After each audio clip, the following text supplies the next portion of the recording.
संस्कृत अनुवाद चैप्टर 4। दोस्तों, इस चैप्टर में हम करण कारक को काफी विस्तार से समझेंगे। इसके अंतर्गत हम जानेंगे कि करण कारक क्या होता है, करण कारक में कौन सी विभक्ति होती है एवं तृतीया विभक्ति का प्रयोग कहाँ कहाँ किया जाता है। तो फिर चलिए वीडियो शुरू करते हैं। सबसे पहले दोस्तों, ये करण कारक होता क्या है? तो परिभाषा कहता है कि साधक तमम कर्णम, यानी कि क्रिया संपादन में अत्यंत सहायक होने वाला करण कारक कहलाता है। क्रिया संपादन में यानी कि किसी भी काम को, क्रिया को पूरा करने में अत्यंत सहायक होने वाला, सबसे ज्यादा सहायक होने वाला करण कारक कहलाता है। जैसे वह कलम से लिखता है, वह करता है, लिखना क्रिया है। अब इस लिखने में सबसे ज्यादा सहायक कौन है? तो वाक्य है कि वह कलम से लिखता है, यानी कि लिखने में सबसे ज्यादा सहायक कलम है, क्योंकि कलम ना हो तो फिर लिखने का काम है यह पूरा होगा ही नहीं।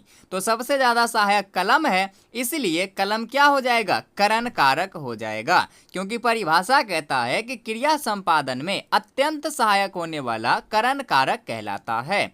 अब यहाँ लिखना क्रिया है, इसमें सबसे ज्यादा सहायक कलम है, इसलिए कलम क्या हो जाएगा? करण कारक हो जाएगा। आगे समझिए, आगे कहता है कि करणे तृतीया, यानी कि करण कारक में तृतीया विभक्ति होती है। जैसे वह कलम से लिखता है, तो इसे अभी हमने समझा कि वह करता है, लिखना क्रिया है। लिखने में सबसे ज्यादा सहायक कौन है? तो कलम है, तो कलम क्या हो जाएगा? करण कारक हो जाएगा। और करण कारक में कौन सी विभक्ति? तो तृतीया विभक्ति। तो कलम का तृतीया हो जाएगा कलमेन। जिस प्रकार से राम का रामेन, बालक का बालकेन, इसी प्रकार से कलम का क्या हो जाएगा? कलमेन।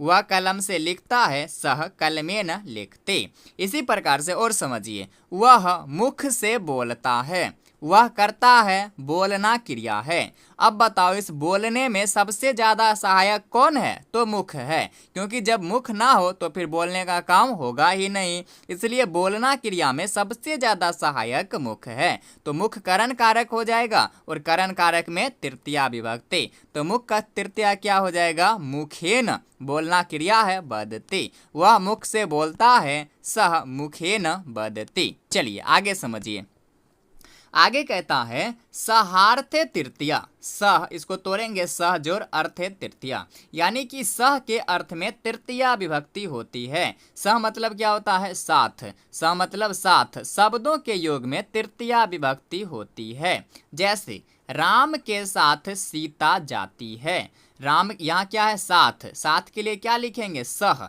लेकिन जिसके साथ हो उसमें कौन सी विभक्ति? तो तृतीया विभक्ति।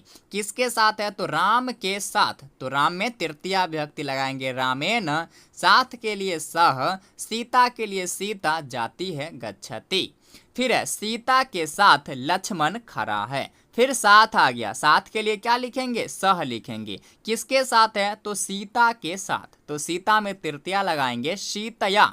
साथ के लिए सह, लक्ष्मण के लक्ष्मण खड़ा है, तिष्ठति। सीता के साथ लक्ष्मण खड़ा है, सीतया सह लक्ष्मण तिष्ठति। चलिए अगला है प्रकृति आदिभ्यश्च उपसंख्या नाम, यानी कि प्रकृति, जाति, स्वभाव आदि वाचक शब्दों में तृतीया विभक्ति होती है। जैसे प्रकृति से सरल है, प्रकृति आ गया, जैसे ही प्रकृति आए तो प्रकृति में तृतीया विभक्ति। प्रकृति से सरल है, प्रकृतया सरल है, सरला। अस्ति है के लिए अस्ति लिख देंगे, या फिर नहीं भी लिखें तो कोई दिक्कत नहीं है। फिर जाति से क्षत्रिय है, जाति आ गया, जैसे ही जाति दिखा फिर तृतीया लगाएंगे, जाति से क्षत्रिय है, जात्यः क्षत्रियः। फिर नाम से कृष्ण है, नामना कृष्णः।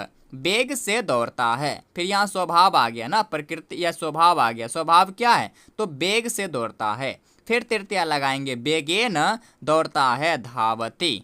चलिए आगे समझिए, आगे कहता है ये नांग विकारः, ये न अंग विकारः, ये न जिन से अंग विकारः, अंग विकार की सूचना मिलती हो। यहाँ समझिए, जिन अंगवाचक शब्दों में शारीरिक विकार की सूचना मिलती है उनमें तृतीया विभक्ति होती है। जिन अंगवाचक शब्दों में शारीरिक विकार की सूचना मिले उसमें हम तृतीया विभक्ति लगाएंगे। जैसे वह कान से बह रहा है। यहाँ सूचना मिल रहा है कि वह कान से बह रहा है। किन अंगवाचक शब्दों में शारीरिक विकार दिख रहा है? तो कान है अंगवाचक शब्द कि वह कान से बह रहा है। तो हम इस कान में तृतीया विभक्ति लगाएंगे। कान का तृतीया क्या हो जाएगा? कर्णेन। बह रहा है बधिरः, वह के लिए सह। तो पूरा क्या हो जाएगा? वह कान से बह रहा है, सह कर्णेन बधिरः। वह पैर से लंगड़ा है, वह के लिए सह पैर से लंगड़ा है। किन अंगवाचक शब्दों में शारीरिक विकार दिख रहा है? तो पैर में, पैर से लंगड़ा है। तो पैर में हम तृतीया लगाएंगे, पादेन लंगड़ा है खंजः। वह पीठ से कुबरा है, वह के लिए सह पीठ है ना, शारीरिक अंगवाचक शब्द जिन्हें विकार है वह क्या है? पीठ है। तो पीठ में तृतीया लगाएंगे, पृष्ठेन कुबरा है, कुब्जा है के लिए अस्थि लिख देंगे, नहीं भी लिखे तो कोई दिक्कत नहीं है। वह आंख से कान्हा है। यहाँ समझिए थोड़ा ध्यान से, वह आंख से कान्हा है और दूसरा वाक्य है कि वह आंख से अंधा है। दोनों में क्या फर्क है इसे समझिए। वह आंख से कान्हा है। किन अंगवाचक शब्दों में शारीरिक विकार है? तो आंख में। तो आंख में हम तृतीया विभक्ति लगाएंगे, नेत्रेन। अब हमें देखना है कि यहाँ वाक्य है वह आंख से कान्हा है। कान्हा किसको कहते हैं? जिसका एक आंख खराब होता है। तो आंख में हम एक वचन लगाएंगे, तृतीया का एक वचन, नेत्रेन कान्हा है, कानह। यहाँ है वह आंख से अंधा है। अंधा किसको कहते हैं? जिसका दोनों आंख खराब होता है। तो आंख दोनों खराब होता है उसको हम अंधा कहेंगे। इसलिए यहाँ हम तृतीया का द्विवचन लगाएंगे, सह नेत्राभ्याम अंधा।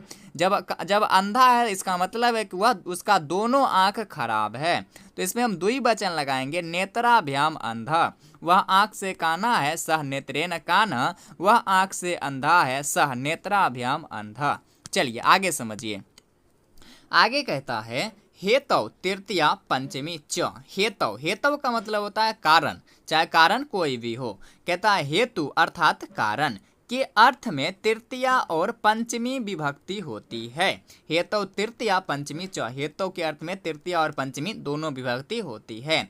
जैसे वह खुशी से हंसता है, वह करता है, सह लिखेंगे। हंसना क्रिया है, हंसने का कारण क्या है? तो खुशी है ना, खुशी। तो खुशी में हम तृतीया और पंचमी दोनों विभक्ति लगा सकते हैं। अगर हम तृतीया लगाएंगे तो हर्षेन हो जाएगा, अगर हम पंचमी लगाएंगे तब हर्षात हो जाएगा। हमें जो मानो इन दोनों में से कोई एक लगा सकते हैं। वह खुशी से हंसता है, स हर्षेन हंसती, या फिर स हर्षात हंसती।